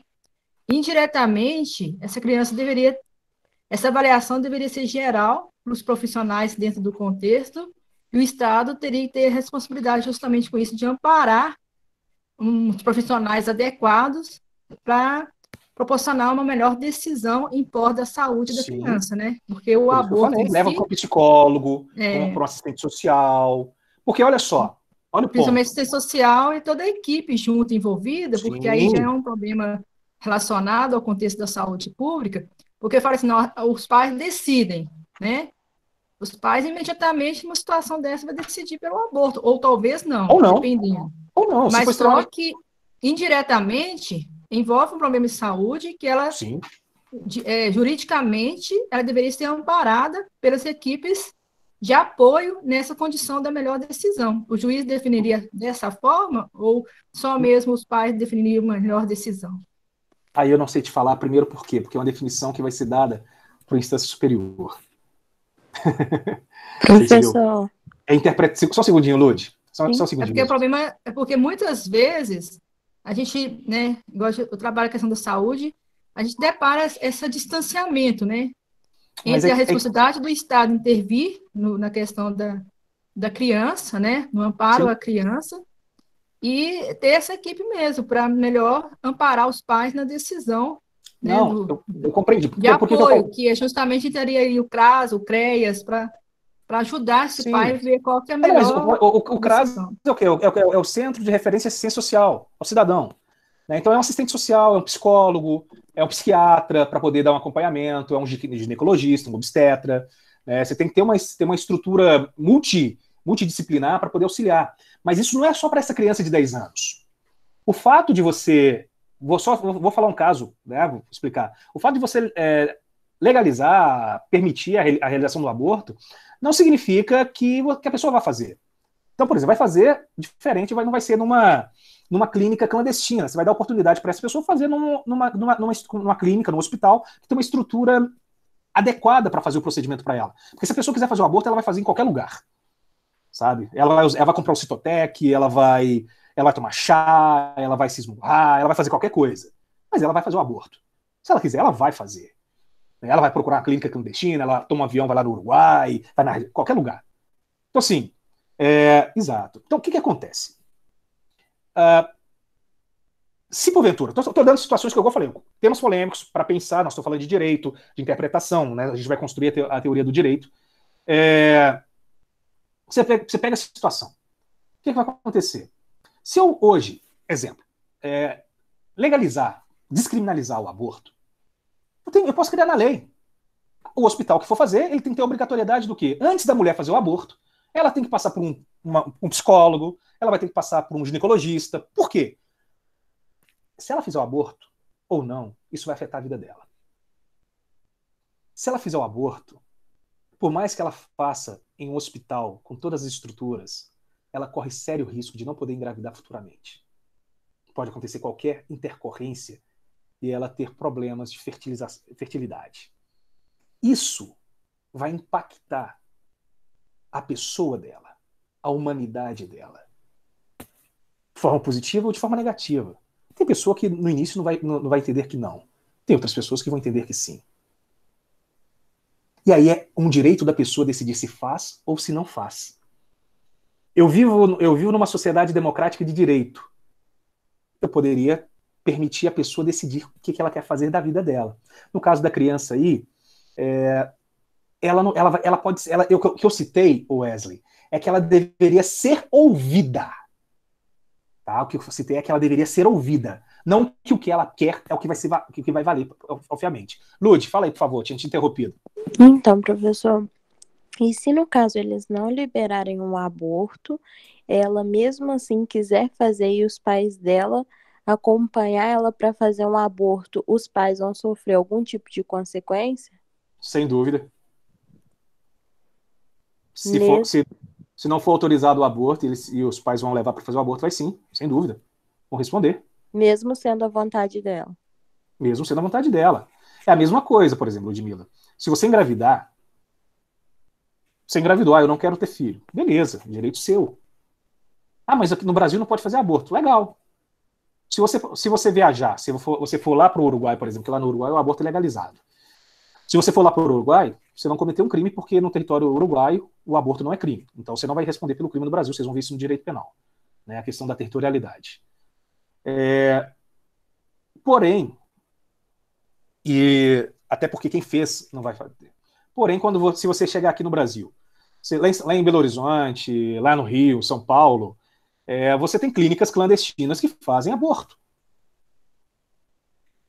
Você entendeu? Em Juiz de Fora deve ter, é um grande centro. Você tem clínicas clandestinas que fazem aborto. No Rio tem um monte. Aí você chegou numa clínica dessa. Você é maior. Estou supondo aí que você tenha pelo menos 18 anos. Então você é maior. Você é responsável pelos atos. Você assume as consequências dos seus atos. Você ainda assim é responsabilizada. A pessoa que praticou o aborto, que assistiu a realização do aborto em você, é responsabilizada, caso ela seja pega, obviamente. Então o pai, para a criança ir para um lugar desse, o pai levou, então o pai vai ser responsabilizado. Tá? Vamos pegar aqui, ó. Crime de aborto, só para não é o objeto nosso não, eu vou continuar, vou voltar lá para finalizar. Artigo 128, se não me engano, não é isso? Aqui. A gente pega mais fácil, que eu vou ler, vou fazer a leitura.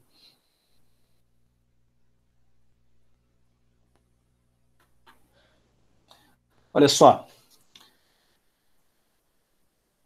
Artigo 28 fala da excludente de ilicitude, que é não se punir aborto praticado por médico, se não há outro meio de salvar a vida da gestante, ou um aborto resulte em caso de estupro, aí no caso ali pode fazer, né, tem um tipo lá, está no 128. Vamos lá, vamos pegar aqui. Só para poder falar aqui, ó.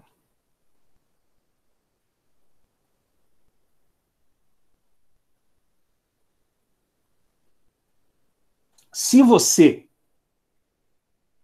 provocar aborto, olha que legal. Se você provocar aborto, artigo 124, aí você tem a situação. Caso gere, né, provocar aborto em si mesmo, você tem a ação de descumprimento de preceito fundamental. Aí você tem as situações, provocar aborto sem consentimento da gestante. Você tem provocar aborto com consentimento da gestante. Você tem as penas, né, podem ser aumentadas, né, quando se gerar lesão. Aí suponhamos aí que essa criança, que essa menina, o pai dela leva, igual você citou aí, o pai dela leva ela lá para fazer o aborto. E aí, em decorrência do aborto, ela se torna infértil. Houve uma lesão, e além disso vai ter o quê? Vai ter pena distinta. Então, assim, é complicado. Não dá pra gente... Por isso eu falei, a gente vai trazer caso pra gente tentar estudar, mas é extremamente complicado. Nós temos que abrir a nossa cabeça, não significa que é mudar, eu não estou querendo mudar a cabeça de ninguém, mas a gente precisa abrir a nossa cabeça, abrir a nossa visão, para poder tentar enxergar além. Vocês serão operadores de direito. Vocês serão advogados, serão defensores, serão delegados, serão promotores, serão juízes, vocês serão analistas do judiciário, serão pessoas que formaram em direito e não vão exercer a carreira jurídica, mas serão cidadãos com melhor formação. A gente precisa perceber além. A gente precisa perceber, compreender além. Nós não podemos ter a nossa visão restrita àquilo que nos é apresentado. A gente tem que...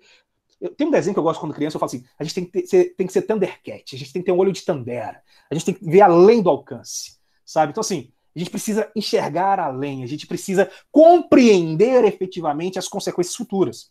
Nós somos igual uma pedra jogada na água, que dá ondas, e essas ondas a gente não sabe aonde que vai parar. Todas as nossas ações, elas geram ondas, e a gente não sabe onde essas ondas vão parar. E como operadores do direito, a gente tem que perceber as nossas condutas em relação a isso. Só para mim poder finalizar, pelo menos esse tópico, voltando ali, a gente está falando, então, nós temos a questão do direito à vida, a questão do direito à liberdade, né, que é uma outra situação. Então, você tem diversas origens, né, para esse direito natural. Vocês vão ver lá na filosofia com o professor, vocês vão ver lá nos helenistas, né, nos gregos. Para os helenistas, para os gregos, o direito natural, ele corresponde ao quê? À natureza cósmica, né, à perfeição, à ordem, o equilíbrio do universo, né? Quando vocês vão ver lá na filosofia, vocês vão aprofundar na filosofia. Quando vocês entrarem na filosofia medieval ou filosofia teleológica, né, você vai ver para os teólogos medievais que o direito natural, ele é divino. O direito natural, ele vem de Deus, ele advém da divindade.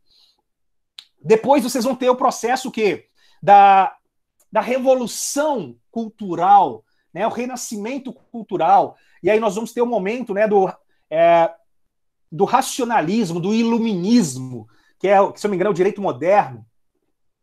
E aí para os racionalistas, né, o direito natural é um produto o quê? Um produto da razão humana, né? E hoje, atualmente, para uma corrente majoritária, a gente fala o quê? Que o direito natural ele é baseado na natureza humana. Ele é dotado de uma natureza, de um fim, né? A natureza do ser, nas suas propriedades, e que vão definir, obviamente, o quê? O fim a que se tende, o fim a que se busque. Tá? E para chegar nesse momento, para se chegar nesse fim, a gente deve respeitar algumas normas. E essas normas é que vão compor esse dito, né? Esse dito direito natural. Então, o direito natural vai ser o quê? O direito natural vai ser aquele que se compõe, né, de princípios inerentes ao quê? Inerentes à essência humana. E eles vão servir de fundamento ao direito positivo. O bem deve ser feito, não lesar a outro, dar a cada um que é seu, respeitar a personalidade do próximo, as leis da natureza, enfim. Esses são os direitos naturais que estão inerentes à nossa própria existência. Então, o direito natural revela ao legislador, aquele que vai legislar, o quê? Os princípios fundamentais de proteção ao homem. Quando você pega a Carta dos Direitos Universais do Homem, a Convenção de Direitos, né, da Humanidade, a primeira convenção de 1700 e a outra de 1948, você vai ver que ali são direitos basilares. Né? A de 1948, das Nações Unidas, é em decorrência do fim da Segunda Guerra Mundial.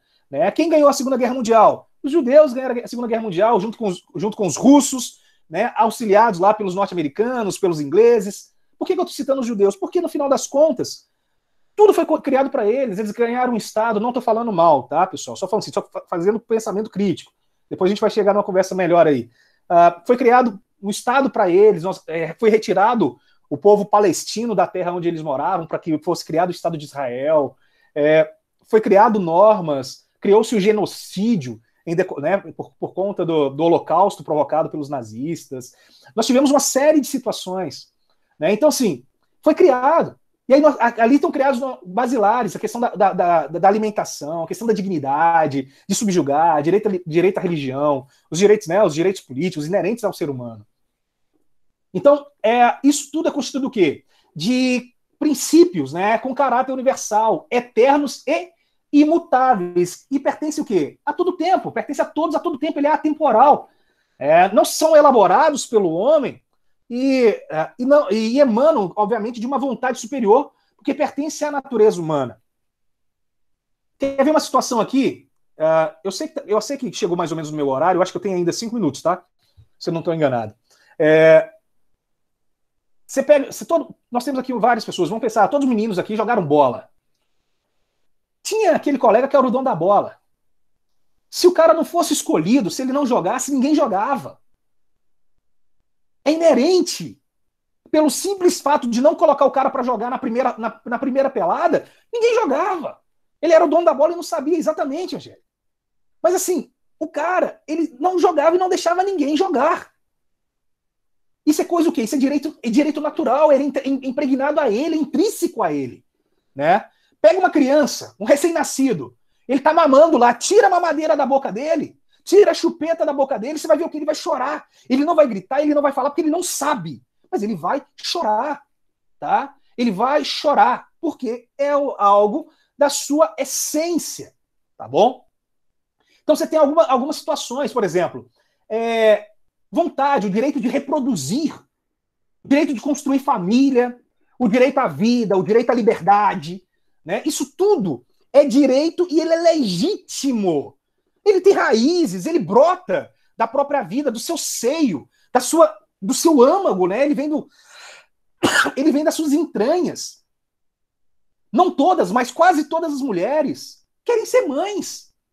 Não todos, mas quase todos os pais, quase todos os homens querem ser pais. Hoje, na nossa sociedade, nós temos pessoas que não querem. Beleza, é direito. Mas a grande maioria das pessoas querem ser sentimento. Às vezes você tem casais de homoafetivos que não podem ter uma reprodução comum, né? O casal de gays, por exemplo, vai lá e adota uma criança. O casal de lésbicas vai lá e faz uma inseminação artificial porque quer ter a experiência. Ou às vezes vai lá e adota uma criança. Né? Então tem esse sentimento, não necessariamente de procriar, mas de construir uma família. Isso é um direito inerente. Tá? Então esse adjetivo, esse elemento natural aplicado a esse conjunto de normas, ele já evidencia o quê? O sentido da expressão. São preceitos de convivências criados pela natureza e que precedem, obviamente, a lei escrita, ou até mesmo o direito positivo. As normas postas ou impostas pelo Estado, que é o jus posito, né? O direito positivo, o direito positivado.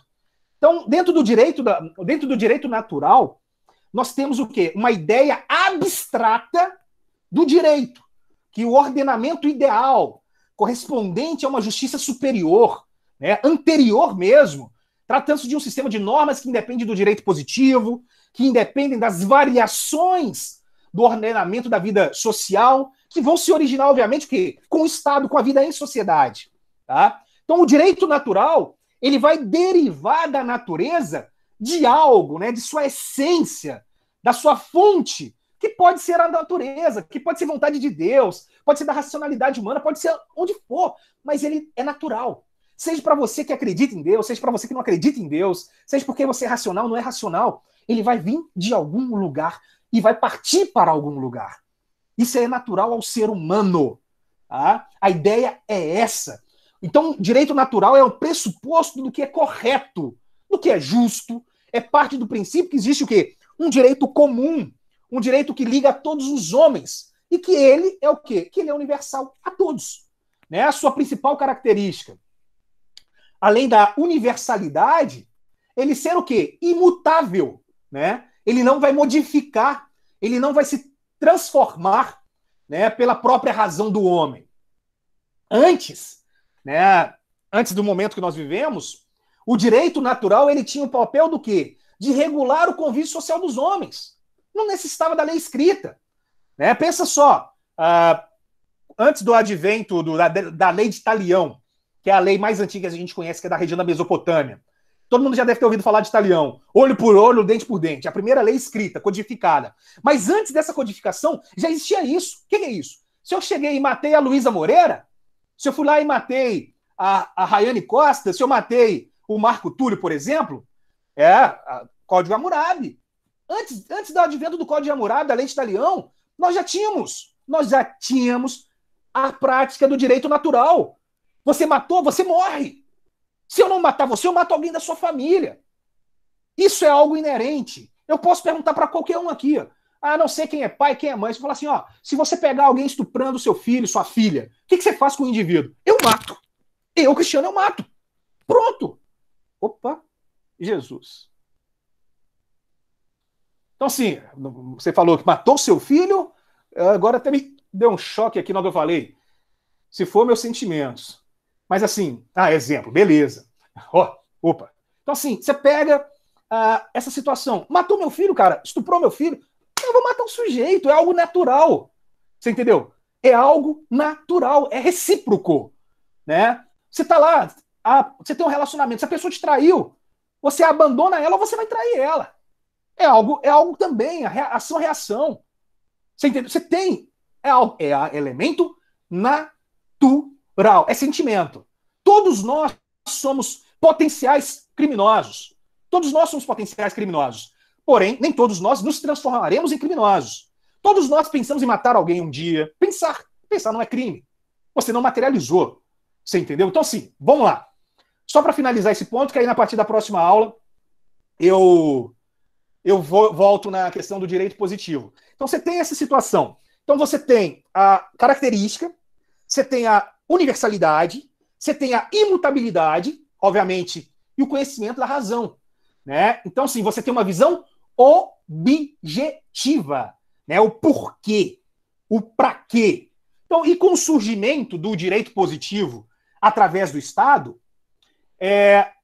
o direito natural ele passa a ser um contrapeso. Né? Um contrapeso o quê? Às atividades legiferantes, ou seja, as atividades da criação de leis do Estado. E aí o direito natural vai fornecer o quê? Vai fornecer o subsídio, vai fornecer a base, o alicerce para a reivindicação de direitos pelo cidadão que vai passar o quê? Por um caráter subjetivo. Então, o ponto que nós temos, e aí eu vou parar aqui, né, porque aí eu consegui finalizar pelo menos a definição do direito natural, e aí na próxima aula eu começo a falar do direito positivo, o direito formal propriamente dito. Mas assim, a gente consegue visualizar as condições. Então vamos pegar aqui.